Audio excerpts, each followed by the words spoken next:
परम पूज्य श्री महाराज जी के YouTube चैनल को सब्सक्राइब करें तथा पूज्य महाराज श्री जी की कथाओं को सर्वप्रथम देखने के लिए बेल आइकन दबाना ना भूलें।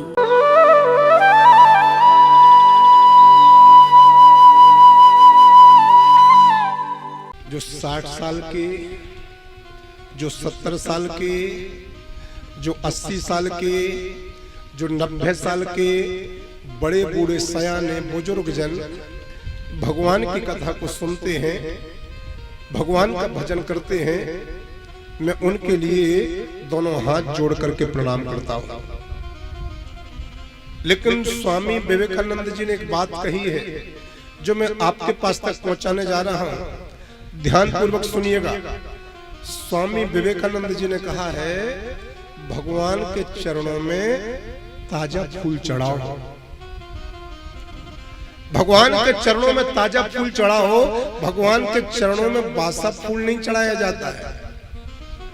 ताजा फूल हम भगवान को चढ़ाते हैं और बासा फूल तो हम भगवान के चरणों से उतारते हैं। बासा फूल तो भगवान के चरणों से अलग करते हैं। बुरा मत मानिएगा, मैं किसी की भावनाओं को आहत नहीं कर रहा हूं, लेकिन छत्तीसगढ़ की भूमि में छत्तीसगढ़ वासियों से एक नम्र निवेदन कर रहा हूं, यदि मेरी बात अच्छी लगे तो ताली जरूर बजाना, और मेरी बात अच्छी न लगे तो मेरी बात वापस मुझे दे देना। भगवान को ताजा फूल चढ़ाओ, बासा नहीं। हमारे और आपकी जो जवानी है, हमारे और आपका जो बचपना है, ये ताजा फूल है। अपने बचपन को और अपनी जवानी को भगवान की कथा में लगाओ, भगवान के भजन में लगाओ। ये जो बुढ़ापा है ना, ये तो बासा फूल है मेरे प्यारे, ये चढ़ाया नहीं जाता है, ये तो उतारा जाता है। बुढ़ापे में जब कमर झुक गई, बुढ़ापे में जब आंखों से दिखता नहीं है, बुढ़ापे में जब कानों से सुनाई पड़ता नहीं है, बुढ़ापे में जब कंठ से आवाज निकलती नहीं है, कंठम घोर घोरायते, उस समय हम कहते हैं, सुनेरी मैंने निर्बल के बलराम। भगवान निर्बल के हैं। तो मैं आपसे जानना चाहता हूं, मैं आपसे पूछना चाहता हूं, क्या भगवान केवल निर्बल के ही हैं? क्या सबल के भगवान नहीं है? भगवान यदि निर्बल के हैं तो भगवान सबल के भी हैं। बुढ़ापे में भजन नहीं होता है, बुढ़ापे में कथा नहीं सुनी जाती है, बुढ़ापे में ये तन भगवान पर अर्पण नहीं होता है। यदि भगवान के बनना हो तो अपना बचपन और अपनी जवानी जो ताजा फूल है, इसको भगवान पर चढ़ाओ, तुम्हारा जीवन धन्य हो जाएगा। तुमने पूरा बचपना बिगाड़ लिया, पूरी जवानी बिगाड़ ली, और फिर बुढ़ापे में तुम्हें भगवान याद आए। क्या गारंटी है, क्या कन्फर्मेशन है कि आप अपना बुढ़ापा नहीं सुधार लोगे? हाँ, लेकिन जिसने अपना बचपना सुधारा है, जिसने अपनी जवानी सुधारी है, निश्चित है वो अपना बुढ़ापा भी सुधार के जानता है। इसलिए माता पिता यहाँ पर बहुत विराजमान है, उन सबसे करबद्ध निवेदन है, अपने बच्चों को कथा सुनवाने का अभ्यास डालो। जब सोते हो आप बिस्तर में, अपने बच्चों को लेकर के, तो उनके हाथ में मोबाइल मत पकड़ाओ। वो बच्चे मोबाइल देखते देखते, मोबाइल में गेम खेलते खेलते सो जाते हैं। आप उनको संस्कार नहीं दे पा रहे हो। आप भी मोबाइल में लगे हो, आपका टाइम बर्बाद ना हो, आपको विघ्न पैदा ना करे बेटा, तो आप एक मोबाइल उसको पकड़ा देते हो। ये गलत।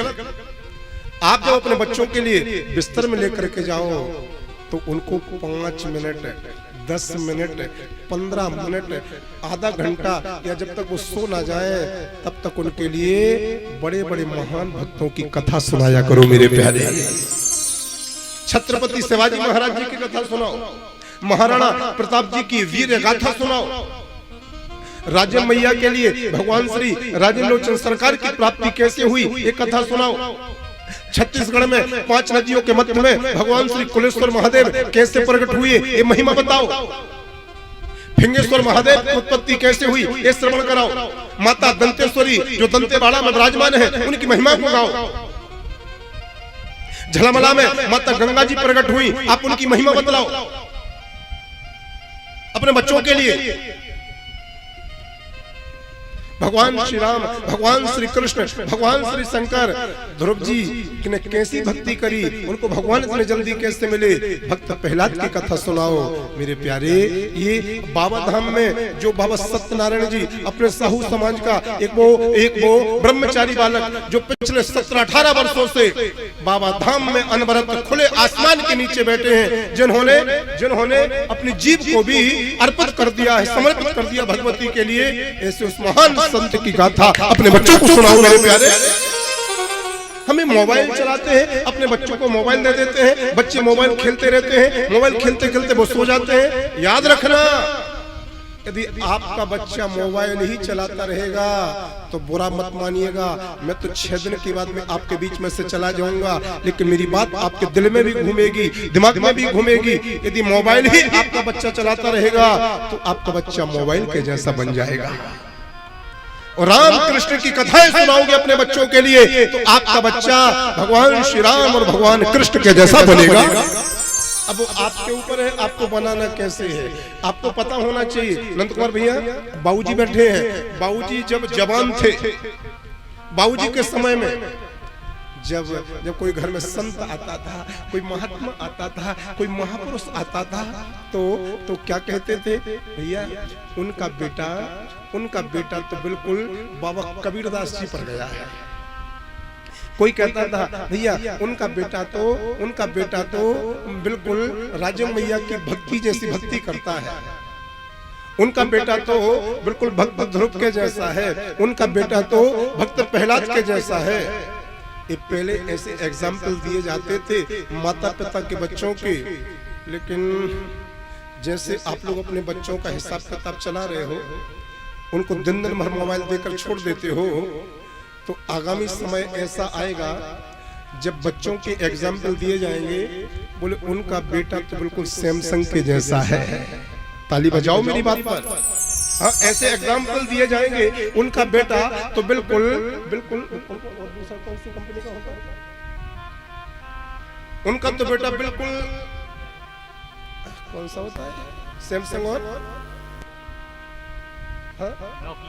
नोकिया तो बंद हो गया, रियलमी, उनका बेटा तो बिल्कुल रियलमी जैसा है, उनका बेटा तो आपको जैसा है। आपको क्या बोलते हैं, आपको हाँ तुम समझ गए ना। और ज्यादा टीवी दिखाओगे तो लोग पता क्या कहेंगे, एग्जाम्पल देंगे, बोले उनका बेटा तो बिल्कुल सावधान इंडिया पर गया, उनका बेटा तो बिल्कुल क्राइम पेट्रोल पर गया, उनका बेटा तो बिल्कुल स्टार प्लस पर गया, उनका बेटा तो बिल्कुल स्टार न्यूज पर गया। ऐसे एग्जाम्पल ना बन पाए आपके बच्चों के, इसलिए माता पिता से मेरा करबद्ध निवेदन है, आप अपने बच्चों के लिए रात्रि के समय में राम कृष्ण गौतम बुद्ध महावीर की गाथा सुनाया करो मेरे प्यारे। अपने बच्चों को ऐतिहासिक बनाना है तो कदम भी आपको ऐतिहासिक उठाने पड़ेंगे। सनातन का झंडा कभी नीचे ना आवे, सनातन का झंडा दिगांतर देशांतरों में फैलता रहे, इसके लिए हमें राम कृष्ण की महिमा को जागरूक करना पड़ेगा और कराना पड़ेगा मेरे प्यारे।